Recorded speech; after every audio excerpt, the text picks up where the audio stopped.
11 वर्षांनी बदलते, पण ती का बदलते हे दर 11 वर्षांनीच का होतं? आणि आपला तारा कधी कधी त्याचं चक्र का मोडतो?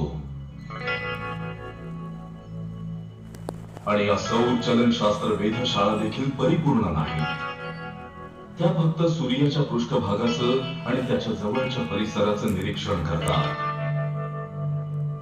पण सूर्यमालेच्या पुढील अंतराळात नेमकं काय घडतं?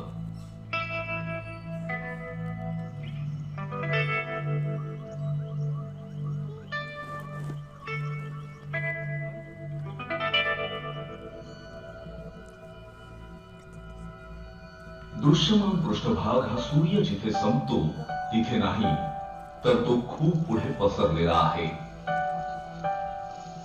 तुम्ही स्वतः पाहू शकता